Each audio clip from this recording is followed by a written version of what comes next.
السلام عليكم. لا تنسوا الاعجاب بالفيديو والاشتراك في القناة تشجيعا لنا لنستمر بنشر المزيد ان شاء الله. ده باب جديد وان شاء الله يبقى اسهل من الباب اللي فات.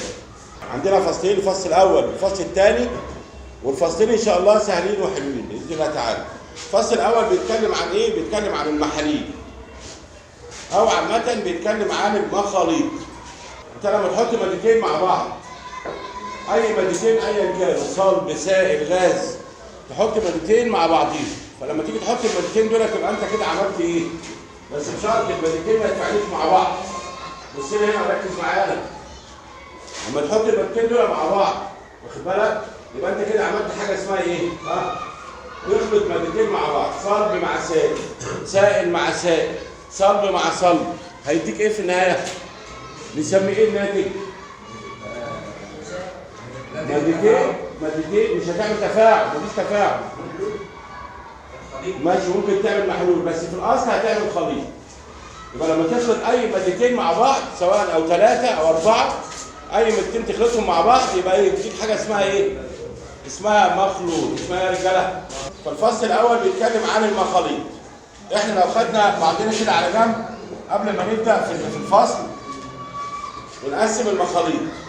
انت لما تحط مادتين او 3 مع بعض بس بشرط ما يحصلش بينهم تفاعل كيميائي.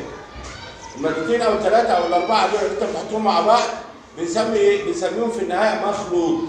بس بشرط يا سلام ما يبقاش فيهم ايه يا محمد سعيد؟ يا احمد سعيد، ما يبقاش فيه بينهم تفاعل. ما يحصلش بينهم ايه يا عبد الرحمن؟ تفاعل، ما يتفاعلوش مع بعض. كويس؟ انا يبقى اسمهم مخلوط. المخلوط هنا بقى لما اخلط المادتين مع بعض هيديني حاجه من الاثنين. يا اما يديني مخلوط متجانس يا اما يديني مخلوط غير متجانس. يا اما يديني مخلوط ايه؟ يا اما يديني مخلوط ايه؟ غير متجانس. طيب ايه بقى ايه الفرق بقى؟ وانا اعرف ازاي ان ده متجانس وده غير متجانس؟ انا اقول لك على مثال بسيط قوي. يعني ايه متجانس؟ ايوه يعني ايه متجانس؟ انا اقول لك على مثال بسيط قوي. تعال نجيب ايه؟ كوبايه ميه عاديه من الحنفيه ونجيب معلقتين او 3 سكر. ونحط 3 معالق سكر في كوبايه الميه دي، ولا هنسخن ولا هنبرد ولا هنعمل اي حاجه. كل اللي هنعمله ان احنا هنقلب. بس نقلب كويس لغايه ما السكر كله يدوب. ونيجي نشرب كوبايه الميه دي. نشرب كوبايه الميه وندوقها في اولها وفي نصها وفي اخرها. الطعم يختلف ولا يبقى هو؟ ده معنى متجانس. ان كل جزء في المخلوط تبقى المواد بتاعته متوزعه بنسب متساويه. يعني ما تجيش في حته تلاقي السكر زياده وحته تلاقي السكر قليل، لا كله واحد. كده ده يبقى اسمه متجانس. واخد بالك؟ يبقى المخلوط المتجانس اللي هو بيتكون من مادتين او 3 أو 4 ايا كان عدد المواد اللي فيه، بس المواد اللي فيه دي كلها تبقى موجوده في كل جزء منه بنفس النسبه اللي موجوده في اي جزء تاني. واخد بالك؟ السكر هنا زي هنا زي هنا زي هنا، مفيش فيه حته فيها سكر كتير وحته فيها سكر ايه؟ قليل. ده اسمه متجانس. اما الغير متجانس بقى، هات شويه زيت وشويه ميه وحط شويه الزيت دول في الميه ورج يا عم، قلب يا عم، اعمل اللي انت عايزه واستنى شويه تبص تلاقي يحصل ايه؟ الزيت يطلع من فوق والميه تفضل من تحت. ده اسمه غير متجانس بقى. واخد بالك؟ الزيت كله متركز من فوق والميه تفضل من تحت. بلاش كده. هات 3 4 معالق سكر وهات شويه جاز اللي هو الكيروسين او بنزين، وخد السكر وحطه في البنزين وقلب، مش هيدوب. تبص تلاقي السكر نزل كله تحت. السكر بقى كله تحت هنا، يبقى ده اسمه غير متجانس. يبقى انا عندي المخاليط كام نوع يا رجاله؟ نوعين. ايه وايه؟ المتجانس اللي كل جزء فيه بتبقى المواد موجوده، المواد بتاعته موجوده بنسب متساويه. اما الغير متجانس فيبقى ايه بقى؟ المواد بتاعته كلها غير متساويه، مش متوزعه بالتساوي. انا بقى هنا انا هدرس ايه بقى بالتفصيل؟ وهركز على ايه؟ هركز على كله. لما اجي اقسم بقى المخليط المتجانس ده، الاقي عندي المخلوط المتجانس يبقى اسمه محلول. المتجانس يبقى اسمه محلول. هو ده اللي بنشتغل بيه بقى في الكيمياء. ده معظم التفاعلات اللي بنعملها عن طريق المحاليل. والغير متجانس ينقسم عندك لنوعين، يا اما غروي يا اما معلق. نوعين من المخاليط الغير متجانسه، يا اما غروي يا اما ايه بقى الغروي وايه المعلق؟ هنشرحها كلها بالتفصيل في الفصل ده، بس دول في الاخر اللي هي المعلق والغروي. اما احنا دلوقتي هنركز على مين؟ محاليل. على المحاليل. هنمسك المحاليل كده وندرسها بالتفصيل. اول حاجه ايه هو المحلول؟ بيتكون من ايه؟ بيحصل ازاي؟ ازاي بتحصل عمليه الذوبان؟ تركيز المحلول ده احسبه ازاي؟ امسك المحاليل دي افصصها، وبعد ما اخلص المحاليل اخش على المعلقات والغرويات. ماشي؟ طيب تعالوا نشوف الاول المحاليل. اي محلول بيتكون من مادتين او اكثر. ممكن تجيب ايه؟ كوبايه ميه وتحط فيها معلقه سكر، معلقتين سكر، 3 معالق سكر، واخد بالك؟ ايا كان، وتدوب. تعالى بعد ما تدوب الميه في السكر، خد شويه ميه كده وحاول تميز ما بين السكر والميه. هتقدر بعينك؟ تقدر بعد ما تقلب تشوف السكر هو دايب؟ ما تقدرش. طب بلاش يا عم، مش هنعمل كده. هناخد نقطه ميه على شريحه ونحطها تحت الميكروسكوب، نفحصها زي ما بنفحص الخلايا النباتيه والحيوانيه بالميكروسكوب المركب في الاحياء. مش بتشوف الميكروسكوب تحط الخليه وتبص كده وتشوفها. احنا هناخد نقطه من المحلول بتاعنا ده ونحطها تحت الميكروسكوب، مش هتشوف حاجه برضه. يبقى بص، المخلوط بتاعه، المواد بتاعته ما اقدرش اميزها من بعض وما بفصلها، ما تتفصلش عن بعضها بسهوله. والحبيبات بتاعته لا ترى بالعين المجرده. لا ترى بايه يا معز؟ يعني ما اشوفهاش بعيني. ده المحلول اللي احنا هنشتغل عليه في معظم الفصل الاول. اما المعلق بقى فبيبقى غير متجانس. زي ما قلت لك، الزيت في الميه بتبقى شايف الزيت وشايف الميه ولا لا؟ طب بلاش يا عم، لو جبنا شويه سكر في شويه بنزين زي ما قلت لك، هتلاقي السكر نزل فين؟ تحت، والبنزين من فوق او الكيروسين من فوق، فهتبقى شايف السكر ولا لا؟ هتبقى شايفه بالتفصيل. يبقى يمكن تمييز مكوناته بالعين المجرده، يعني مش محتاج ميكروسكوب. اما الغروي بقى، انت عارف زي ايه الغروي؟ شفت الكاتشب، المايونيز، اللبن، كل دي اسمها غرويات. الجل اللي بتحطه في شعرك دي كلها غرويات. طب انت الكاتشب تقدر تشوف الحبيبات بتاعته؟ لا، ده كله على بعضه كده. طب المايونيز كله برضه على بعضه كده، لكن ما اقدرش اميز حبيباته بعيني. لكن لو خدت منه حته يا محمد يا احمد يا سيد وحطيتها تحت الميكروسكوب هميز الحبيبات. بص، ده الفرق بين الثلاثه يا شباب. بص على السبوره كويس بالله عليك وذاكر معايا وانت قاعد. يعني وانت قاعد كده ما تضيعش وقتك، ذاكر معايا. يبقى المحلول بيبقى مخلوط ايه؟ متجانس من مادتين او اكثر. طيب المخلوط المتجانس ده هل تقدر تميز مكوناته عن بعضها بعينك؟ ما اقدرش، لا يمكن تمييز مكوناته بالعين المجرده. طيب الغير متجانس عندي اللي هم مين ومين؟ المعلق والايه؟ والغرض. طيب المعلقات دي متجانس ولا غير متجانس؟ غير متجانس. كل المخاليط المعلقه غير متجانسه. تقدر تشوف حبيباتها بعينك وتميز مكوناتها ولا ما تقدرش؟ اقدر اميز مكوناتها بعيني. لكن الغروي تيجي تبص عليه بعينك كده تحس ان هو متجانس. لكن يا معاذ لو انت خدت منه عينه يا احمد سيد وحللتها سلام، حطيتها تحت الميكروسكوب المركب، هتلاقي الحبيبات بتاعت المذاب او المادتين باينين مفصولين عن بعض. يعني دي مختلفه عن دي خالص. دي انواع المخاليط. ماشي؟ انواع المخاليط لما اجي اقسمها حسب التجانس، متجانسه وغير المتجانسه. زي مين؟ المحاليل. الغير متجانسه معلق والغرض. متجانس يكون مادتين او اكثر، لا يمكن فصل مكونات، لا يمكن رؤيه مكوناته بالعين المجرده. الغير متجانس عندي المعلق اقدر اشوف مكوناته، لكن الغروي ما اقدرش اشوف ايه؟ مكونات. طب المعلق ده بالعين المجرده يتشاف المكونات بتاعته، المواد بتاعته اللي بيتكون منها. طب الغروي لا، ده لازم احط العينه منه، اخد منه عينه واحطها تحت الايه؟ الميكروسكوب. هنمسك زي ما قلت لك كده المحاليل ونشتغل على المحاليل بالتفصيل بقى. نبدا بقى في المحاليل بقى، وده شغلنا بقى الشاغل الحصه دي، واحتمال كمان جزء من الحصه الجايه. المحاليل قلنا اول الاساس بتاعي ان المحاليل مخلوط متجانس ولا غير متجانس، يتكون من مادتين او اكثر. كويس؟ ايه اهميه المحاليل بالنسبه لنا؟ ككائنات حيه في عمليات حيويه كتيره جدا في جسمك، لازم عشان تتم وعشان تحصل تكون المواد اللي انت بتشتغل جوه جسمك دي في العمليات الحيويه تكون في صوره محاليل. لازم العمليات الحيويه زي مثلا عمليه الهضم. هل انت حضرتك تاكل الملح ده وتاخده كده صحيح ولا لازم يتدوب في الاكل كده، صح؟ ويعمل مخلوط متجانس في الاكل بتاعك اللي انت بتاكله. بتحط انت ايه؟ ملح الطعام، صح ولا لا؟ فالاكل كله يبقى ملح مظبوط. لو زودنا ملح يبقى الاكل كله ملح زايد. هنا الملح ده موجود في الاكل في صوره ايه؟ محلول مثلا يعني. يبقى بص، عمليات حيويه في جسم الكائن الحي دي لازم تكون المواد اللي بتشتغل جوه العمليات دي، في العمليات دي تكون في صوره محاليل.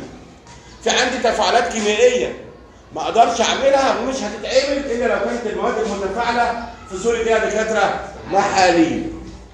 دي اسمها اهميه المحاليل. تعالى بقى نشوف المحلول ده بيتكون من ايه؟ قلنا المحلول بيتكون من مادتين او ايه؟ او اكثر. تعالى ناخد المثال بتاعنا، السكر في الميه. مين اللي موجود بكميه كبيره؟ الميه، بنسميها مذيب. ومين اللي موجود بكميه قليله؟ بنسميه مذاب. يبقى دايما اي محلول بيتكون من مادتين او اكثر. الماده اللي موجوده بكميه كبيره اسمها مذيب، الماده الموجوده بكميه قليله اسمها مذاب. بص بقى، عشان انا هغير لك فكرتك او الصوره اللي انت واخدها دلوقتي يا محمد عن المحاليل. انت ممكن تكون معتقد ان المحلول ده معناه ان انا جايب ماده صلبه، سكر مثلا، ملح مثلا، ومدوبه في ميه. لا، الكلام ده هيتغير خالص. ده الاساس بتاع المحلول. اي مخلوط يتكون من مادتين ويبقى متجانس، وماده فيهم موجوده بنسبه كبيره والثانيه بنسبه صغيره، يبقى اسمه محلول. اي مخلوط يتكون من مادتين، اي ايه؟ مخلوط يتكون من ايه؟ مادتين ويكون متجانس. يكون ايه يا كفته؟ متجانس. يكون المخلوط ده متجانس، والمادتين دول حمى سمير، واحده فيهم موجوده بنسبه كبيره والثانيه بنسبه، يبقى ده اسمه محلول. طيب يبقى بص، ده تركيب او تكوين المحلول. تعال نشوف بقى ايه الخواص بتاعته بقى. بيتكون ازاي؟ ندرسه بقى بالتفصيل بقى المحلول. اول حاجه عايزين نقسم المحاليل حسب الحاله الفيزيائيه. المحاليل هنقسمها حسب مين يا دكاتره؟ الحاله الفيزيائيه. لمين؟ للمذيب. الحاله الفيزيائيه لمين؟ المذيب. لو المذيب سائل يبقى المحلول سائل. لو المذيب غاز يبقى المحلول غاز. لو المذيب صلب يبقى المحلول صلب. يبقى عندي كام حاله؟ ثلاثه. عندي محاليل غازيه، عندي محاليل سائله، عندي محاليل صلب. عندي مين يا حبيبي؟ سائله، غازيه، صلب. المحلول الغازي يبقى المذيب غازي. المحلول السائل يبقى المذيب سائل. المحلول الصلب يبقى المذيب صلب. تعال نمسك اول حاجه. لو عندي محلول غاز، كله المحلول كله على بعضه غاز، يبقى لازم يبقى المذيب غاز والمذاب غاز. يبقى كده بص، هنسميها او هنقولها ازاي؟ غاز في غاز. غاز في غاز، يعني المذاب غاز والمذيب ايه؟ غاز. زي ايه كده؟ احنا اتفقنا، خلي بالك، احنا اتفقنا ان المحلول عباره عن مادتين او اكثر. ماده موجوده بكميه كبيره واسمها مذيب، وماده موجوده بكميه قليله واسمها ماليش دعوه بقى. اهم حاجه عندي يبقى متجانس، ان الاثنين متجانسين مع بعض. واهم حاجه عندي واحده موجوده بكميه كبيره والثانيه موجوده بكميه قليله. تعالى اوريك محلول غاز في غاز. الهواء ده يعتبر محلول غاز في غاز او محلول غازي. هتقول لي ازاي يعني؟ الاولاني ده المذاب، ده المذيب الثاني.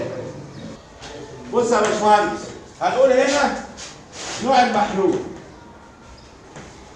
الحاله بتاعتي يعني هيبقى غاز ولا سائل ولا صلب. هنقول هنا المذاب مين؟ حالته ايه؟ هنقول هنا المذيب، ونقول الامثله مع بعض. اول نوع من المحاليل عندك محاليل اصلا المحلول كله هيبقى محلول غازي، يبقى كده المحلول نفسه غازي. هنا في الحاله دي لازم يبقى المذاب غاز والمذيب غاز. خلي بالك لما بنيجي نسمي اي محلول دايما بنقول اسمه ازاي؟ يعني انت لما تيجي تعمل كوبايه ميه بسكر بتقولها ايه؟ ميه بسكر ولا سكر في الميه؟ لا، ده غلط. المفروض تقول سكر في الميه، ملح في الميه. يعني دايما نوع المحلول او اسم المحلول بتقول المذاب في المذيب. تقول اسم المذاب في الايه؟ يعني نقول ملح الطعام في الماء، السكر في الماء. تقول الاول اسم المذاب في مين يا اخوانا؟ في المذيب. بص يا سيدي، لو غاز في غاز، الهواء الجوي مكوناته ايه؟ مين اكتر حاجه موجوده في الهواء الجوي؟ غاز ايه؟ النيتروجين 78%، والاكسجين 21%. كده نقول ايه بقى؟ اللي موجود بكميه كبيره اللي هو النيتروجين اللي هو المذيب، واللي موجود بكميه قليله الاكسجين اللي هو المذاب. يبقى اقول الاكسجين في النيتروجين دول الاثنين مع بعض محلول بنسميه محلول ايه؟ غاز. زي عندك في البيت، عندنا في البيت الغاز الطبيعي. الغاز الطبيعي عباره عن ايه؟ انت عارف؟ عباره عن نسبه تتراوح من 90 الى 95% غاز الميثان. غاز الميثان اللي هو CH4 كده، ده بص 90 ل 95%. زائد معاه ايه بقى؟ غاز الايثان C2H6 ايثان بنسبه تتراوح من 5 الى 10%. مين اللي موجود بكميه كبيره؟ الميثان. مين اللي موجود بكميه قليله؟ الايثان. يبقى ده بص غاز في غاز. فده من المحاليل الغازيه. يبقى انا لما اجي اقول لك من امثله المحاليل الغازيه ايه في ايه، تقول لي مثلا الهواء الجوي. لما اجي اقول لك المحاليل الغازيه من امثله ايه في ايه، تقول لي الغاز الطبيعي. دي كلها اسمها محاليل غازيه. المذاب غاز والمذيب ايه يا دكاتره؟ غاز. تعالى النوع الثاني من المحاليل بقى، اللي هي محاليل ايه بقى؟ محاليل سائله. المحلول كله على بعضه هيبقى سائل. هنا لازم يبقى المذيب ايه؟ سائل. ما انا قايل لك من بدري، ما دام المحلول سائل يبقى المذيب سائل. ما دام المحلول غاز يبقى المذيب غاز. ما دام المحلول صلب يبقى المذيب صلب. انا هنا في المحاليل السائله هيبقى بالتالي المذيب سائل. تعال نشوف بقى الانواع بتاعتها. اللي هيختلف عندك مين انت عارف؟ اللي هيختلف عندك المذاب. ممكن يبقى عندي المذاب غاز، يبقى كده المحلول عباره عن ايه في ايه؟ غاز في سائل. المحلول عباره عن ايه يا دكاتره؟ اجي اقول لك ثاني اكسيد الكربون في الماء غاز في سائل. الاكسجين الزائد في الماء غاز في سائل. اي غاز تدوبه في سائل يبقى كده انت عملت محلول سائل بيتكون من حاجتين، مذاب موجود في الحاله الغازيه، مذيب موجود في الحاله السائله. طيب ادي اول نوع. بص بقى النوع الثاني، وانت بقى عارفه كتير قوي. محاليل بتبقى سائله بس المذاب فيها ماله بقى؟ سائل. يعني كده المحلول كله بيتكون من ايه في ايه؟ يا جدعان ردوا عليا. ايه في ايه يا اخوانا؟ سائل في سائل. يعني المذاب والمذيب سائل. طب زي ايه كده؟ زي مثلا الخل اللي عندنا في البيت. ازازه الخل اللي عندنا في البيت دي بتتكون من 96% ميه و4% حمض خليج. بص يبقى حمض الخليج في الميه اهو. ده ايه بقى؟ ده محلول سائل. زي الكحول الإيثيل اللي هو اللي احنا بنستخدمه للتعقيم، ده بيتزود ميه، يبقى كحول الإيثيل في الماء برضه محلول ايه؟ سائل في سائل. زي الزيت في البنزين، بس مش الزيت في الميه، لا الزيت في مين؟ في البنزين، سائل في سائل. طيب النوع الثالث عندك محاليل سائله برضه ويبقى المذاب فيها صلب. دي ما تعدش بقى، دي انت عارفها كويس جدا. السكر، ملح الطعام، ملح الطعام صلب اللي هو مذاب في الميه اللي هي ايه؟ سائله اللي هي مذيب. ماشي يا اخوانا؟ دي كده. وخلي بالك انا كده بعمل ايه؟ بصنف المحاليل حسب حالتها الفيزيائيه. بصنف ايه يا احمد سيد؟ المحاليل حسب حالتها الفيزيائيه. طيب تعالى النوع الثالث والاخير بقى، اللي هي هتبقى محاليل ايه بقى؟ صلبه. محاليل صلبه. المحاليل الصلبه دي صلبه هيبقى المذيب ايه يا دكتور؟ المذيب صلب. ما انا قلت لك وعمال اقول لك تاني اهو يا مازن، عمال اقول لك تاني. لو المحلول غازي يبقى المذيب، لو المحلول سائل يبقى المذيب، لو المحلول صلب يبقى المذيب صلب. ده عندي محلول صلب هيبقى المذيب بتاعي صلب. طب ايه بقى الحالات بتاعتك؟ اول حاله يا عم غاز في صلب. هتيجي ازاي دي بقى؟ غاز في صلب في عندنا حاجه في ثالثه ثانوي ان شاء الله هتاخدها في الباب الرابع في الكيمياء الكهربيه اسمها قطب الهيدروجين. بنجيب صفيحه من البلاتين. خد بس اللي احنا عايزينها، خد منها من اللي انا بقول لك ده اللي احنا عايزينه بس. دي صفيحه من البلاتين او اسمه اسود البلاتين، او يعني حته معدن كده من الايه؟ من البلاتين، ونمرر عليها تيار من غاز الهيدروجين، فيقوم الهيدروجين يغطيها كده بفقاعات كده اهو. فبص نقول الهيدروجين في البلاتين او الهيدروجين في البلاتيوم. الهيدروجين غاز والبلاتيوم او البلاتين صلب. يبقى هقول لك من امثله المحاليل الصلبه، من امثله المحاليل الصلبه ايه، واديك بقى اختيارات تقول لي الهيدروجين في مين؟ في البلاتين. الهيدروجين فيها رجاله او الهيدروجين في البلاتيوم. الهيدروجين غاز والبلاتيوم او البلاتين ايه؟ صلب. ادي مثال عندي. اول حاجه في الصلب. ثاني حاجه نجيب محلول عندنا صلب سائل في صلب. سائل في صلب دي هتيجي ازاي بقى؟ نجيب قطعه من الخرسين. الخرسين اللي هو زد ان، صلب ولا سائل ده؟ صلب. زد ان الخرسين عارفين كلنا صلب. ونغطيها بطبقه من الزئبق. الزئبق سائل يبقى اسمها مملغم الخرسين. اسمها ايه؟ من الحاجات المهمه يا جماعه مملغم الخرسين. بص يا بيه نكتبها ازاي؟ مملغم الخرسين. نغطي الخرسين بطبقه من الزئبق. ماشي؟ لا ده مفيش تفاعل هنا يا محمد. مفيش عندي اي تفاعلات هنا.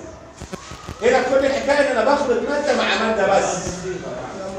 بص بقى يا سيدي دي كده الخرسين مملغم الخرسين. مغطي مين بمين انا؟ مغطي الخرسين اللي هو زد ان بالزئبق اللي هو اتش جي بس يا باشا. او الاتش جي على الاي جي. اتش جي اللي هو ايه؟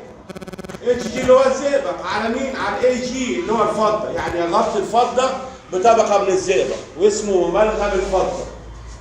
يبقى مملغم الخرسين او مملغم الفضه من المحاليل الصلبه اللي بيبقى فيها المذيب صلب والمذاب سائل. ماشي؟ طيب بص يا بيه هرجعهم لك تاني اهو على السريع معاك اهو. بص معايا كده على السبوره ورد عليا بالله عليك. محاليل غازيه يبقى المذيب غاز. دي كده قلنا احنا المذاب هيبقى ايه؟ غاز. والمذيب غاز. امثلتها الهواء الجوي وامثلتها الغاز الطبيعي وبخار الماء اللي موجود في الهواء. عندي المحاليل السائله لازم يبقى المذيب مين يا احمد؟ سائل. المذيب ايه يا دكاتره؟ طب المذاب غاز في سائل زي ثاني اكسيد الكربون في الميه، زي الحاجه الساقعه اللي بنشربها، زي الاكسجين الزائد في الماء. طيب عندي سائل في سائل زي مين كده؟ زي الكحول الإيثيلي في الميه، زي الخل في الميه، زي الإيثيلين جلايكول في الميه. طيب عندي محاليل صلب في سائل دي بقى بتعد السكر في الميه، ملح الطعام في الميه. عندي المحاليل الصلبه 3 حالات: غاز في صلب. غاز في صلب زي مين؟ زي الهيدروجين في البلاتين او الهيدروجين في البلاتين. وبعدين سائل في صلب يا عبد الله زي مين في مين؟ مملغم الفضه او مملغم الخرسين او اي معدن تغطيه بالزئبق يبقى ده اسمه سائل في صلب. اخر حاجه عندك صلب في صلب ودي زي السبائك بقى. صلب في صلب زي ايه كده؟ شفت انت مثلا المفتاح اللي مطلي بالنيكل؟ مفتاح حديد، مفتاح الباب عباره عن المفتاح ده بيبقى حديد مطلي بالنيكل او بالكروم. بص حديد مطلي بالكروم يبقى دي اسمها سبيكه. ايه؟ لا الكروم اللي هو بيخليه يلمع، اللي هو بيخليه يلمع زي الفضه كده. شفت الاوستيك بتاع الساعه دي بتاع محمد اهو، اوستيك الساعه ده بيبقى حديد مطلي بالنيكل او بالستانلس ستيل، دي سبيكه. السبيكه دي كل انواع السبائك، كل انواع السبائك، سبيكه النحاس والذهب. طب تسمع عن الذهب الصيني؟ يبقى عباره عن نحاس بتغطي الذهب. نحاس اللي هو المذيب والذهب اللي هو مين؟ المذاب. ده يبقى صلب في صلب. ماشي؟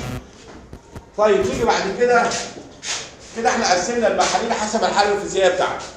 هاجي بقى دلوقتي برضو على المحاليل، احنا شغالين على المحاليل. مش هنشتغل غير على المحاليل النهارده وكمان نص الحصه الجايه او الحصه الجايه كمان كلها. طيب في المحاليل بقى هنتكلم عن ايه دلوقتي؟ اما اجي بقى اصنفها تاني بقى تصنيف تاني يا احمد، هصنفها حسب التوصيل التيار الكهربي. هصنف او هقسم المحاليل حسب التوصيل التيار الكهربي. قبل ما اصنف المحاليل حسب التوصيل التيار الكهربي، شايف اللي قدامك ده؟ لازم تعرف المعلومات اللي قدامك دي، تعرف يعني ايه سالبيه كهربيه، تعرف يعني ايه رابطه تساهميه قطبيه، لازم تعرف يعني ايه جزيء قطب. بص كده ناخد بعدين الاول على السبوره ونرجع تاني. ركز كده معايا عشان تفهم يعني ايه سالبيه كهربيه. السالبيه الكهربيه دي بالتفصيل ان شاء الله هتاخدها في سنه ثانيه في الباب الثاني باذن الله. لو انت كملت علم هتاخد السالبيه الكهربيه دي في الباب الثاني في الترم الاولاني. ايه هي السالبيه الكهربيه؟ انت عارف من ثالثه اعدادي الروابط عندك كام نوع؟ 2. رابطه ايه ورابطه ايه؟ ايونيه وتساهميه. خلينا مع التساهميه دلوقتي. طب في الرابطه التساهميه مش كل ذره بتحط الكترون؟ ماشي اوكي. بص سعادتك عندنا ذرتين اهم، ذره اكس وذره ثاني واي. ايا كان الذرتين دول هما الاثنين، الذره اكس حاطه الكترون والذره واي حاطه الكترون. انت عارف من ثالثه اعدادي ان الذرتين ان الاثنين الكترون دول يروحوا عند الواي شويه، صح؟ مش ده الكلام بتاع ثالثه اعدادي؟ يروح عند الاكس شويه. حد عنده مشكله في الكلام ده؟ دي بقى اسمها رابطه تساهميه. بيقول لي بقى هنا في حاجه بقى لازم تعرفها انت في اولى ثانوي، ان في حاجه عندنا اسمها سالبيه كهربيه. اسمها ايه؟ سالبيه كهربيه. هنيجي انا وانت نعمل رابطه تساهميه. ماشي؟ بص يا بيه، انا وانت عملنا رابطه تساهميه. انت حطيت معايا محمود الكترون وانا حطيت ايه؟ الكترون.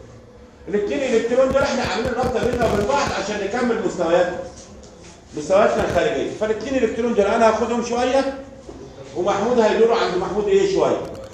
بس انا طماع شويه فخدت الالكترونات خليتهم معايا فتره اطول منه. خليتهم معايا مثلا يومين وعند محمود يوم. فنقول ان انا كده سالبيتي الكهربيه اعلى من محمود. يبقى بص الاثنين الكترون دول الذره دي هتشد شويه والذره دي هتشد شويه. مين بقى اللي اجمد؟ مين اللي يشد الالكترونات ناحيته اكتر؟ الاكس. فنقول يبقى الاكس سالبيتها الكهربيه اعلى من الواي. يبقى بص السالبيه الكهربيه تعريفها ايه؟ قدره الذره على جذب الالكترونات الرابطه نحوها. تعريف السالبيه الكهربيه ايه؟ قدره الذره على جذب الالكترونات الرابطه نحوها. تعريف السالبيه الكهربيه ايه؟ الذره على جذب الرابطه نحوها. قدره ايه؟ على جذب ايه؟ الالكترونات بتاعت الرابطه فين؟ ناحيتها. يعني مثلا اقول لك الاكس دي سالبيتها الكهربيه 3 والزد والواي دي سالبيتها الكهربيه 2. مين يشد الالكترونات اكتر؟ الاكس.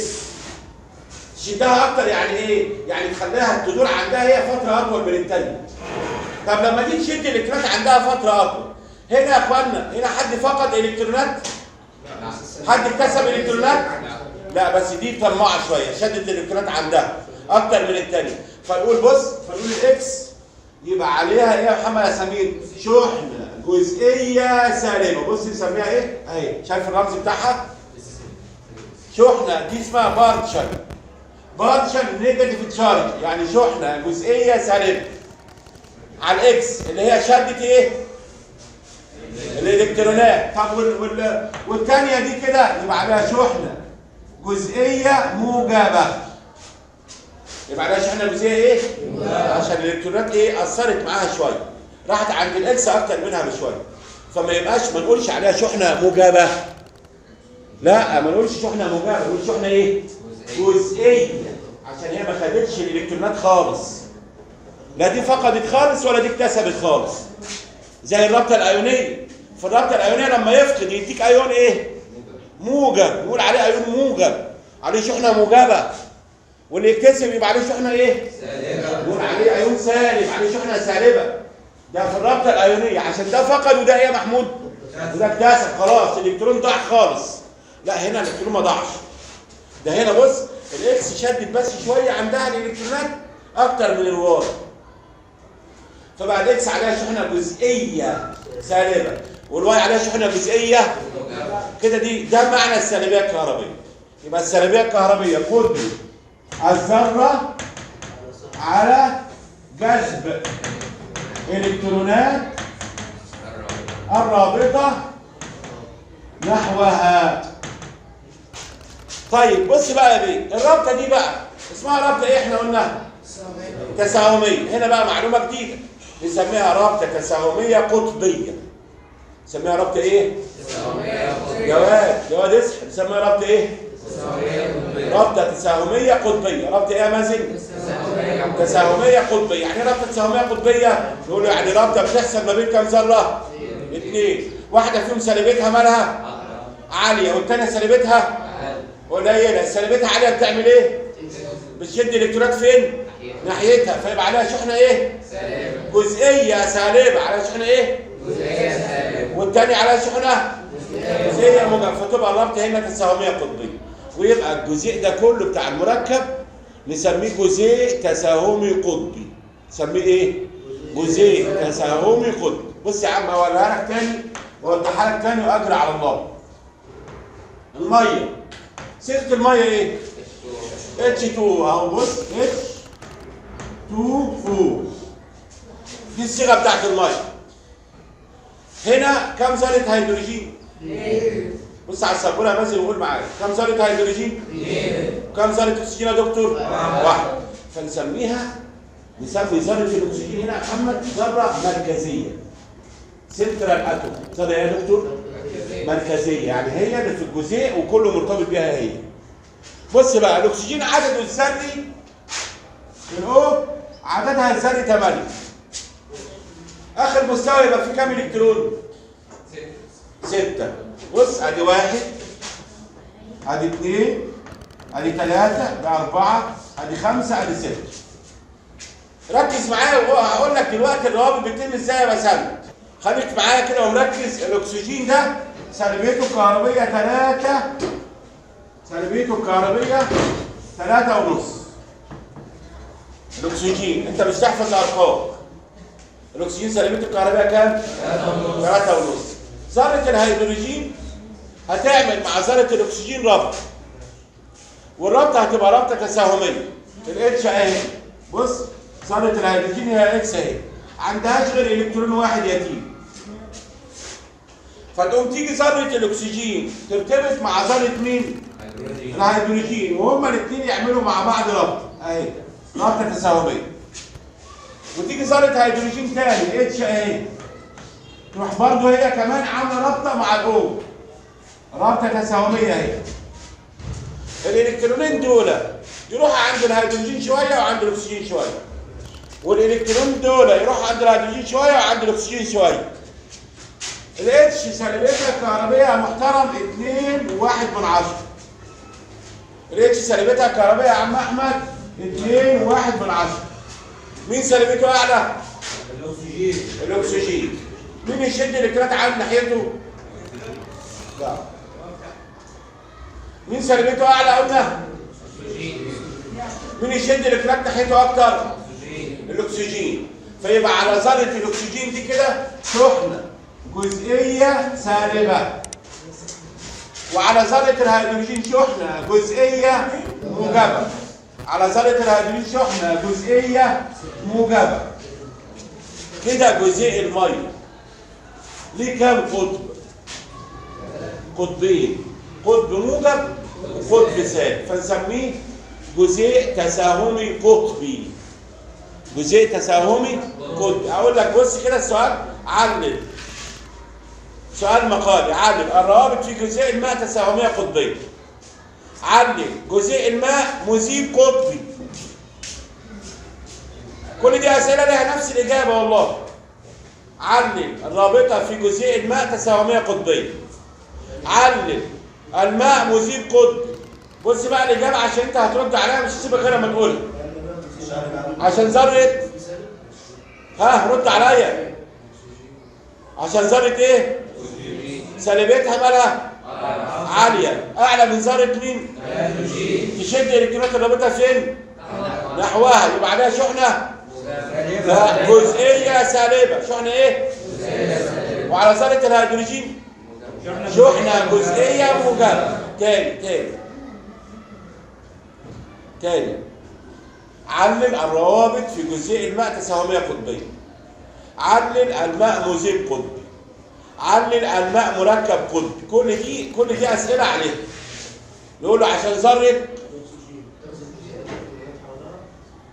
رد عليا، عشان ذره مالها سالبيتها اعلى من مين؟ تعمل ايه في الالكترونات؟ شدها ناحيتها فيبقى عليها شحنه ايه؟ برضو شحنه جزئيه سالبه. شحنه ايه؟ جزئيه سالبه. والهيدروجين عليه شحنه ايه؟ جزئيه موجبه. فيبقى كده الرابطه دي رابطه تساهميه قطبيه. يبقى كده الجزيء ده كله جزيء تساهمي قطبي. الفرق بين شحنه سالبه وشحنه جزئيه سالبه؟ شحنه سالبه يا ابراهيم يعني معنى كده ان العنصر فقد الالكترون خالص. الموجبه لما بقول مثلا الصوديوم لما بيخش تفاعل بيفقد الكترون فيبقى ان ايه موجب واحد نقول عليه شحنه موجبه كامله لانه الالكترون طار منه خالص. لكن هنا الالكترون ما بيفقدش ويكتسب، ده الالكترون بيروح عند دي اطول من دي لكن ما فيش فقد ولا ايه؟ فنقول شحنه جزئيه ما خدش الالكترون كله، ده خد بس وقت شويه عنده. عشان كده بنقول عليها جزئيه. اقرا كده دقيقه واحده بس اهو على السبوره. السلبيه الكهربيه قدره الذره على جذب الالكترونات الرابطه نحوها. الرابطه التساهميه القطبيه او الجزيء القطبي رابطه تتكون بين ذرتين، واحده سلبيتها كهربيه عاليه والثانيه سلبيتها كهربيه ايه؟ منخفضه او قليله. اللي سلبيتها كهربيه عاليه بتشد الالكترونات الرابطه فين؟ نحوها فيبقى عليها شحنه جزئيه مين؟ سالبه، والثانيه شحنه جزئيه موجبه. طيب الماء مذيب قطبي شرحتها لك اهو وادي الشرح تاني اهو. الماء مذيب قطبي، الماء روابط فيه قطبيه تساهميه قطبيه. ليه ده كله؟ بص معايا هنا على السبوره كده.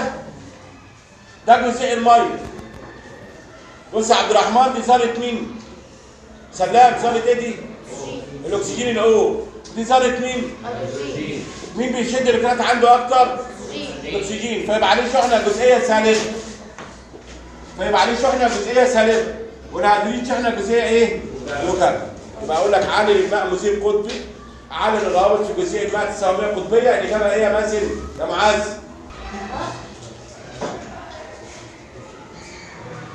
هنصنف بقى المحاليل. انا كده دلوقتي قلت لك يعني ايه سلبيه كهربيه ويعني ايه قطبي ويعني ايه غير قطبي. هنصنف المحاليل حسب التوصيل التياري الكهربي. بص عشان تعرف ازاي هنعمل الحكايه دي. ازاي هنصنف المحاليل حسب التوصيل التياري الكهربي يا فيه. بص هنعمل ايه؟ هنعمل دايره كهربائيه دي انت ممكن تعملها في البيت. هنجيب حاجه بطاريه قلم وليه موجب وسالب، وناخد طرف منه ونوصله بانبوبه زي بتاعه فانوس رمضان. انبوبه صغيره. وطرف من هنا يبقى كده عندي طرف من الناحيه دي وطرف من الناحيه دي. كده يبقى الدايره بتاعتي لها كام طرف؟ طرفين. ونجيب المحلول بتاعنا يا عم سلام يا محترم. اللي احنا عايزين نشوفه بيوصل التيار يا احمد ولا ما بيوصلش يا عبد الله؟ اروح عاملين ايه؟ نجيب المحلول بتاعنا، اي محلول انت عامله. ونروح جايبين المحلول ده في كاس زي ده شايفينها يا شباب؟ ونحط طرفين الدايره جواه.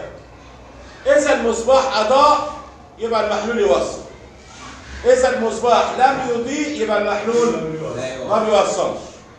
تاني بص هنعمل دايره كهربائيه زي اللي انت شايفها دي. حاجه البطاريه قلم اللي هو الصغير نوصل بيه لمبه صغيره اللي هي بتاعت فانوس رمضان دي كده. نوصله اللمبه دي بيبقى ليها ايه؟ بيبقى ليها كعب من تحت كده وليها حته ازاز فوق عند الازاز. فنوصل طرف من هنا وطرف من هنا. وناخد الطرفين بتوعنا ونحطهم في المحلول. هيحصل عندي 3 حاجات حسب المحلول، 3 احتمالات عندك يا احمد حسب المحلول. بص يا محمد يا سمير، يا اما المصباح يضيء بقوه وفي الحاله دي المحلول جيد التوصيل، يا اما المصباح يضيء بالاضاءه خافته فيبقى المحلول بيوصل بس التوصيل ضعيف يا معلم. يا اما المصباح لا يضيء، يبقى كام حاله دكاتره؟ 3. يا اما يضيء بايه؟ بشده اضاءه تمام كانك ايه؟ كانك موصل السلكين في بعض. يا اما المصباح يضيء اضاءه ايه؟ خافته او ضعيفه. يا اما ايه؟ ما ينورش. بص يا سيدي، لو المصباح نور باي شكل من الاشكال نسميه المحلول بتاعنا ده بيوصل، ونسميه محلول الكتروليتي.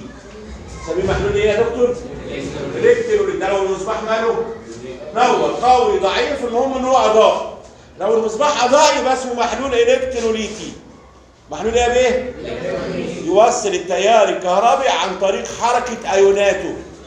يعني اللي هينقل التيار من هنا لهنا الايونات بتاعت مين؟ بتاعت المحلول. طب لو المصباح لا يضيء نسميه محلول لا الكتروليتي. بص كلها حرف بس، فرق ما بين الاثنين. اللي بيوصل الكتروليتي، اللي بيوصل ايه؟ يبقى عندي بص كده المحلول يوصل يبقى نسميه الكتروليتي. اسمه ايه يا دكتور؟ الكتروليتي. ظهرك كده ورا وفوق نفسك. نسميه محلول ايه يا باشمهندس؟ الكتروليتي. طب ما بيوصلش نحط قدامها كلمه لا بقى، حرف اللا بس، يبقى يوصل الكتروليتي. ما يوصلش لا الكتروليتي.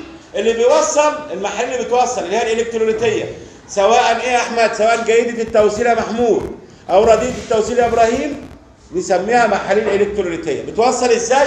عن طريق حركه مين؟ الايونات. عن طريق حركه مين يا سلام؟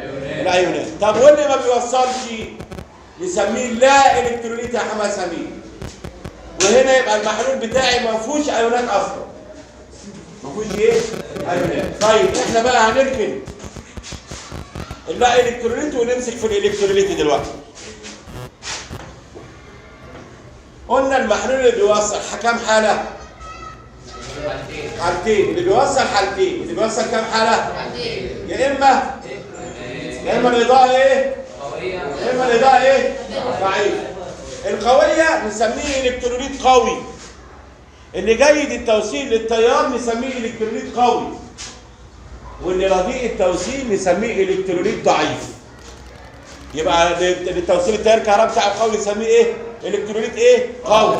واللي رديء التوصيل نسميه الكتروليت ايه؟ ضعيف. بص هوريك الفرق بين الاثنين ونرجع تاني هنا للسبوره. بص يا سيدي، مثلا تعالى كده نجرب مع مين؟ مع محلول كلوريد الصوديوم في الماء. كلوريد الصوديوم اللي هو ايه يا باشا؟ NaCl. بص هنكتب المعادله بتاعت الذوبان ازاي؟ NaCl كلوريد الصوديوم دي المعلقه بتاعتنا، معلقه الملح. هنحطها فين؟ هنحطها في الميه اللي هي ووتر. هنا بقى ما بكتبش ده H2O لان انا بدود، ما بعملش تفاعل يا ابراهيم، فبكتب زائد ووتر او اكتب زائد ماء بالعربي عادي جدا. تيجي بقى هنا لما يجي يدوب صاحبنا ده، فاكر في المعادله الاولانيه اما يجي يدوب يتقيد يتحول ل Na موجب ويبقى اكوس زائد Cl سالب ويبقى اكوس. ركز عشان تعرف الفرق.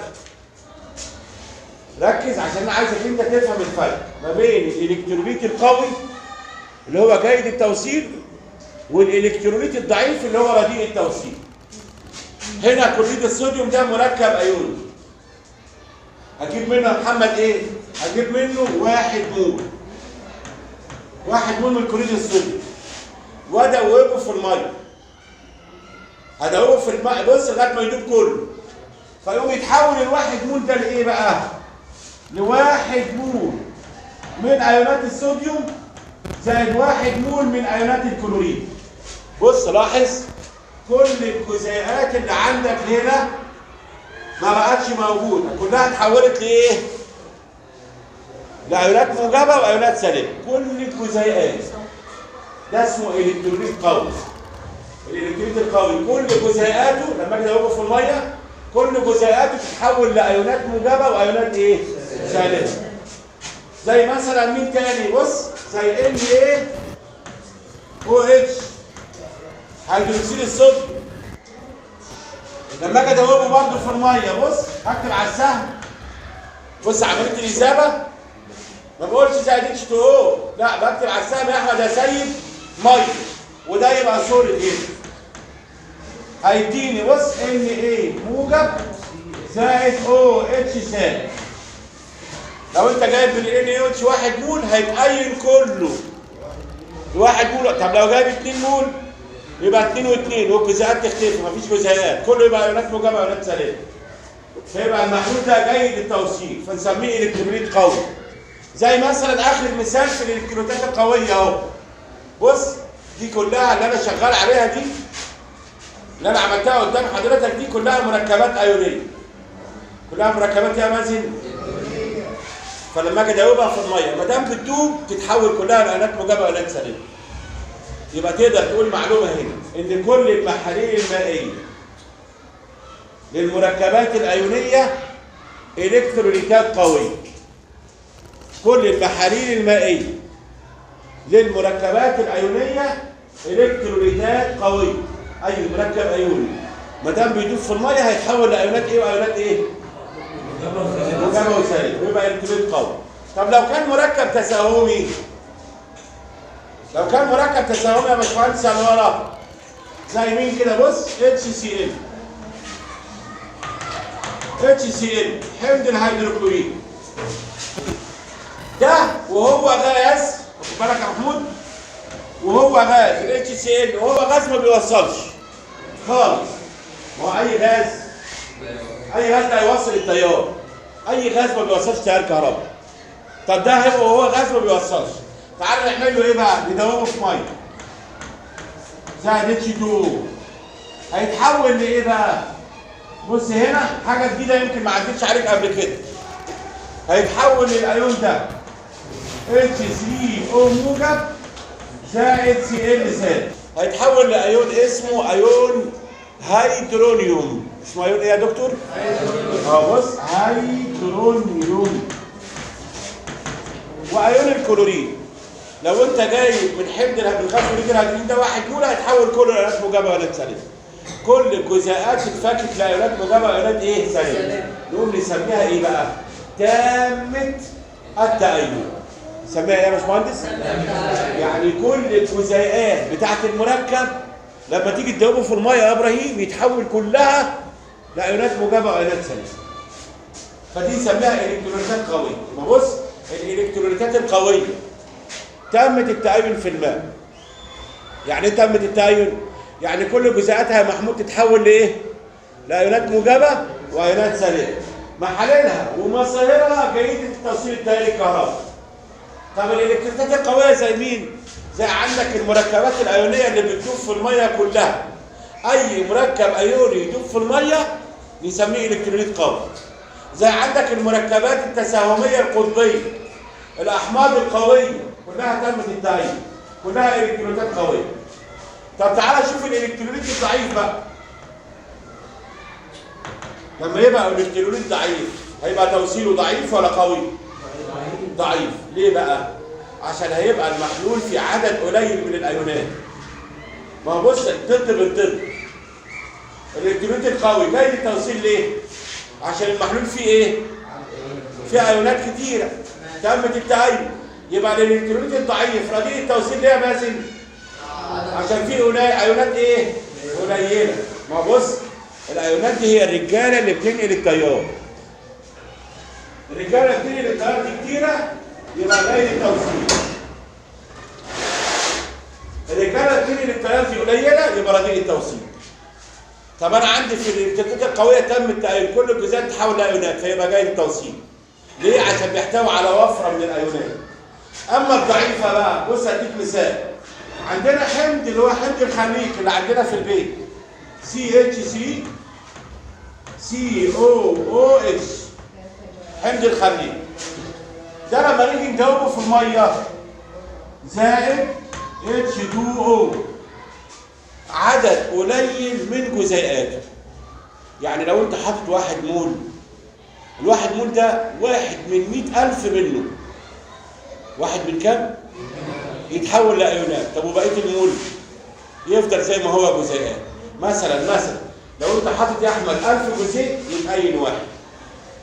الجزيء يتحول لايه؟ بص يتحول ل CH3COO سالب زائد H3O موجب.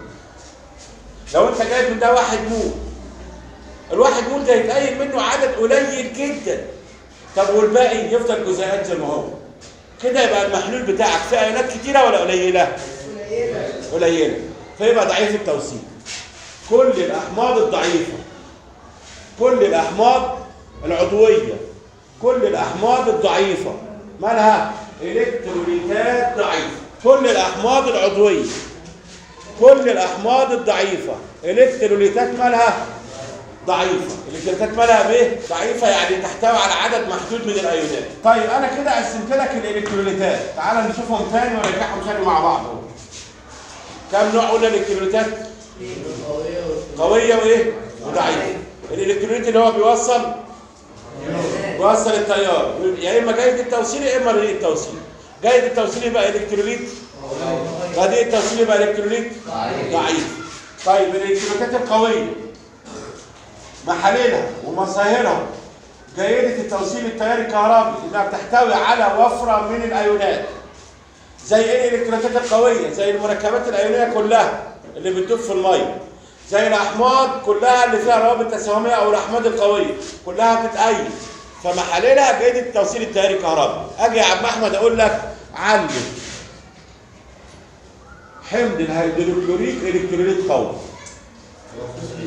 انه تام التأيد ومحلوله جيد التوصيل ويحتوي على وفر من الايونات. تاني اهو، بص تاني، علم محلول هيدروكسيد الصوديوم الكتروليت قوي، نقول انه تام التأيد في الماء ومحلوله جيد التوصيل ويحتوي على وفره من الايونات. علم محلول كلوريد الصوديوم الكتروليت قوي، تقول لي انه تام التأيد ومحلوله يحتوي على وفرة من الايونات وجيد التوصيل. اي الكتروليت قوي يا رجاله،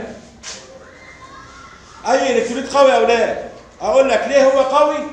تقول لي انه تام التأيد ومحلوله يحتوي على وفرة من الايونات وجيد التوصيل التيار الكهربي. طيب تيجي للضعيفه، الالكتروليتات الضعيفه تامة التأيد ولا غير تامة التأيد؟ غير تامة التأيد. ما دام غير تامة التأيد يعني مش كل الجزيئات تتحول لايونات، عدد قليل جدا من الجزيئات يتفك ويبقى ايونات. طب وبقيه الجزيئات تفضل زي ما هي، فيبقى رديء التوصيل، فنقول عليه غير تام التأيد في الماء. اجي اقول لك علم حمض الاسيتيك الكتروليت ضعيف، تقول لي انه غير تام التأيد ومحلول يحتوي على عدد ضئيل من الايونات لانه غير تام التأيد. اقول لك حمض البنزويك الكتروليت ضعيف، حمض الفورميك الكتروليت ضعيف. اي حمض عضوي مش مهم اسمه ايه ومش مهم هو مين، دي كلها احماض عضويه، خدها ان شاء الله في سنه ثانيه. كل الاحماض العضويه اي حمض، بص بنزويك، فورميك، بص اسمه غريب ما سمعتوش قبل كده، يقول لك الكتروليت ضعيف مش مهم اسمه ايه. هو يقول لك ليه الكتروليت ضعيف؟ يقول لانه غير تام التأيد ومحلول يحتوي على عدد ما قليل من الايونات. تيجي للمواد اللا الكتروليتيه بقى اللي هي ما بتوصلش خالص، دي هنا يبقى فيها ايونات ولا ما فيهاش؟ ما فيهاش ايونات خالص، ولا محاليلها ولا مصهرها بتوصل التيار. زي ايه كده؟ انت عارف السكر في الميه، السكر في الميه ده محلول ما بيوصلش التيار الكهربي. الكحول الانساني في الماء برضه محلوله ما بيوصلش التيار الكهربي، لكن الملح في الميه يكهربك على طول، ينشفك. لان الملح ايه بقى؟ اللي هو كلوريد الصوديوم لسه قايلينه دلوقتي، بيتفك كل الايونات موجبه ايونات سالبه فيبقى الكتروليت قوي، فيبقى تام التأيد، فيبقى جيد التوصيل. ملح الطعام في الميه، لكن احنا نبص سكر في الميه، كحول انساني في الميه، دي كلها مواد لا البنزين، الكيروسين، الزيوت، الزيت بيوصل التيار؟ ما بيوصلش التيار، لان دي كلها الكتروليتات ضعيفه، كلها قصدي مواد لا الكتروليتيه وما بتوصلش التيار اصلا. الماء النقي الكتروليت ضعيف. الماء النقي مش الماء اللي عندنا في البيت، الماء اللي عندنا في البيت اللي فيها املاح دي لا، احنا بنتكلم عن الميه H2O. H2O ده الكتروليت ضعيف بس نقي. كده احنا صنفنا المحاليل حسب التوصيل التيار الكهربي لمواد الكتروليتيه ومواد لا الكتروليتيه، والكتروليتات قويه وضعيفه هنيجي نصنف دلوقتي او هنقول ازاي السكر بيدوب في الميه، الزيت بيدوب في الميه. في البنزين ما بيدوبش في الميه؟ الزيت ما بيدوبش في الميه؟ طب ليه ما بيدوبش في الميه؟ عشان الزيت مش مركب قطبي والميه قطبي. لا لازم بص، لازم ايه؟ بص عباره كده يا عبد الله احفظها. عباره يا حمى سمير، عباره يا مازن احفظها. ايه هي؟ لايك ديزولفز لايك. نخلينا عربي احسن. الشبيه يذيب الشبيه. يعني ايه الشبيه يذيب الشبيه؟ يعني قطبي يدوب قطبي، غير قطبي يدوب غير قطبي. الشبيه يذيب الشبيه. يعني ملح الطعام مركب ايوني صح؟ طب ملح الطعام قطبي ولا غير قطبي؟ مركب ايوني يبقى قطبي على طول. اي مركب ايوني يبقى قطبي، ما فيهاش كلام.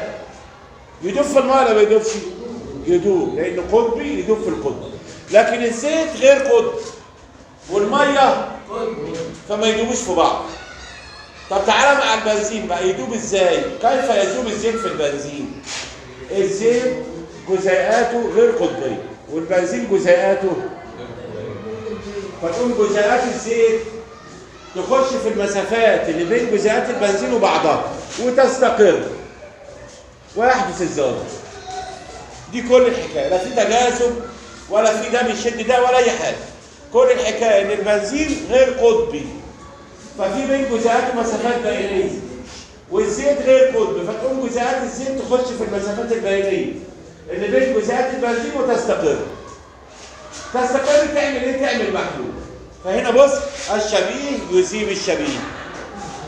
القطبي يدوب الايه؟ القطبي، والغير قطبي يدوب الغير قطبي. نيجي لحاجه اسمها ايه بقى؟ الذوبانيه. يعني ايه الذوبانيه؟ يعني انت لما تيجي تجيب كلوريد الصوديوم وتدوبه في الميه، ازاي بيدوب كلوريد الصوديوم في الميه؟ بص معايا كده، بص معايا دقيقه واحده. كلوريد الصوديوم مركب ايوني ولا تساهمي؟ كلوريد الصوديوم مركب ايوني ولا تساهمي؟ ايوني. المعلقه بتاعت الملح اللي احنا هنحطها في الميه دي هتبقى بلوره منها عامله كده، بص موجب، بص دي البلوره بتاعت كلوريد الصوديوم، موجب سالب، موجب سالب.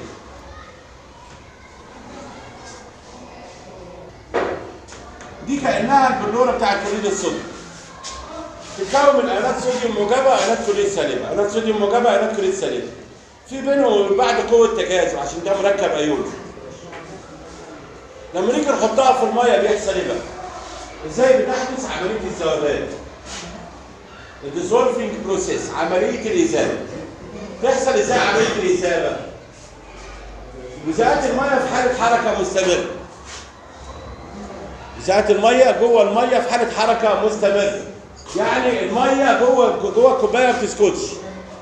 لما تيجي تحط انت البلوره بتاعت كلوريد الصوديوم دي في كوبايه الميه بيحصل ايه؟ وتقلب بقى. بتيجي جزيئات الميه مثلا دي كده، الاخضر ده او الازرق دي جزيئات الميه. تعمل ايه؟ تشد الايونات السالبه. جزيئات ميه تاني تشد الايونات الموجبه من البلوره. جزيئات ميه تاني تشد الايونات السالبه. تفضل جزيئات الميه تمسك في البلوره كده وتشد منها الايونات الموجبه والسالبه، الايونات الموجبه والسالبه، وتفكها الايونات. كل جزيء، كل ايون من دول، مثلا ايون الموجب اهو، بص ايون الموجب اهو، يحوطوا جزيئات ميه حواليه تمسك فيه. وكل ايون سالب يا مازن يا محترم، كل ايون سالب يحوطوا جزيئات ميه حواليه. كل ايون سالب ينفصل، كل ايون موجب ينفصل. مين اللي يفصله؟ جزيئات الميه، كانها بتنتش فيها كده، كأن جزيئات الميه ماسكه البلوره بتاعت كلوريد الصوديوم وعماله تفتت فيها. تفتتها لايه يا فيلو؟ لايونات موجبه وايونات ايه؟ سالبه. الايونات الموجبه بعد ما تتفك يا مازن تتحط بجزيئات الميه، والايونات السالبه تتحط بجزيئات الايه؟ الميه، وتحدث عمليه الاذابه. يبقى بص كده، المركب الايوني عشان يدوب يا محمد يا سمير، عشان يدوب يتفك الايونات ايه وايه؟ موجبه وسالبه. بعد ما يتفك مين يحوط حواليه؟ جزيئات مين؟ الميه اللي هي المذيب، وتحدث عمليه الإذابة. دي اسمها عمليه الإذابة. يبقى عمليه الإذابة تفكك جزيئات المذاب الى ايونات موجبه وايونات ايه؟ طب افرض ان المركب اللي انا بدوبه ده مش ايوني. افرض ان المركب اللي انا بدوبه ده مش مركب ايوني، مركب تساهمي زي السكر كده. هو السكر مركب ايوني ولا تساهمي؟ تساهمي. بس بص، ادي مثلا جزيء السكر.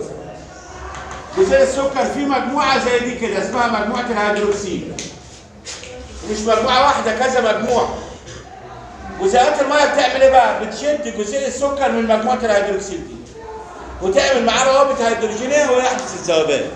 هنا السكر ما بينفصلش الايونات لكن بينفصل الى جزيئات. الجزيئات دي بعد ما تتفصل يحوطها جزيئات مين؟ الميه برضه وتحدث الإذابة. يبقى لما باجي ادوب عمليه الإذابة دي تعريفها ايه؟ نقول لو المركب ايوني لما تيجي تدوبه يتفك الايونات ايه وايونات ايه؟ طب لو المركب مش ايوني هيتفكك لايه؟ لجزيئات. وفي الحالتين لو اتفك الايونات موجبه يتحول بجزيئات الميه. لو اتفك الايونات موجبه وسالبه. طب لو اتفك الجزيئات في الحالتين وتحدث عمليه الإذابة. دي اسمها عمليه ايه يا احمد؟ يعني لما اجي اقول لك ايه تعريف عمليه الإذابة تقول لي تفكك جزيئات المذاب الى ايونات او الى جزيئات منفصله تحاط بجزيئات مين؟ الميه. ماشي. اخر حاجه بقى، اخر حاجه عندنا اسمها الذوبانيه. ايه الذوبانيه دي؟ انا كده قلت لك يعني ايه الإذابة صح؟ فصلت لك ازاي بتحدث عمليه الإذابة. انا عايز دلوقتي الذوبانيه بقى. ايه الذوبانيه دي بقى؟ يعني انت مثلا في حاجات بتدوب في حاجات وما تدوبش في حاجات ثانيه. زي مثلا السكر يدوب في الميه صح؟ لكن ما يدوبش في البنزين. زي مثلا الزيت يدوب في مين؟ ما يدوبش فين؟ طب دي اسمها ايه بقى؟ اسمها ذوبانيه. ان المذاب يقبل، ان المذيب قصدي يقبل اي كميه بتضيفها له من المذاب فيدوبها. واخد بالك؟ يعني ايه؟ يعني مثلا انا بدوب السكر في الميه بيدوب ولا ما بيدوبش؟ طيب هتاخد الميه دي هتاخد قد ايه سكر؟ هتدوب قد ايه سكر؟ هتدوب 5 جرام ولا 10 جرام ولا 20 جرام؟ دي اسمها الذوبانيه. الذوبانيه كتله المذاب لكل 100 جرام من المذيب لتكوين محلول مشبع عند الظروف القياسيه. تاني اهو بص، كتله المذاب لكل 100 جرام من المذيب لتكوين محلول مشبع عند الظروف القياسيه. يعني انا مثلا معايا 100 جرام مثلا، معايا 100 جرام ميه اهو، دول 100 جرام ميه. هاجي اجيب ايه بقى؟ اجيب ماده اكس. الماده اكس دي هجيب منها ادوبها في الميه. بتدوب؟ بتدوب. هجيب مثلا 3 جرام وادوبها دابت. طيب اجيب كمان 2 جرام وادوبهم دابت. طب اجيب كمان 2 جرام وادوبهم دابت. لغايه دلوقتي انت مدوب كام جرام من الماده اكس؟ في كام جرام ميه؟ 100. تيجي تجيب 2 جرام تانيين وتدوبهم. ال 2 جرام دول واحد منهم يدوب والتاني يفضل يترسب تحت. كده يبقى ترسب لك تحت كام هنا؟ 1 جرام صح؟ كده يبقى اللي ده بكام؟ 8 جرام لكل 100 جرام ميه. يبقى نقول الماده اكس دي الذوبانيه بتاعتها 8 جرام. بص 8 جرام لكل 100 جرام ميه. نقول ايه؟ يعني الميه خلاص شبعت كده مش هتاخد اكتر من كده. يبقى نقول درجه الذوبانيه للماده اكس 8 جرام لكل 100 جرام ميه. ماشي. طب لو معاك 200 جرام ميه يا اخي تشبعوا بكام؟ فهمت الفكره؟ يبقى درجه الذوبانيه دي كتله المذاب. كتله مين؟ لكل 100 جرام من المذيب. مش شرط المذيب يبقى ميه، اي مذيب لغايه ما اوصل لدرجه ايه؟ التشبع. لازم المحلول يحصل له ايه؟ يتشبع. لازم ال 100 جرام دي تتشبع. الماده دي مثلا درجه ذوبانيتها 20 جرام لكل 100 جرام ميه. يبقى كده الماده دي درجه ذوبانيتها 20 جرام، الماده الثانيه 2 جرام، الماده الثالثه 5 جرام، كل ماده غير الثانيه. واضح؟ السلام عليكم. لا تنسوا الاعجاب بالفيديو والاشتراك في القناة تشجيعا لنا لنستمر بنشر المزيد إن شاء الله.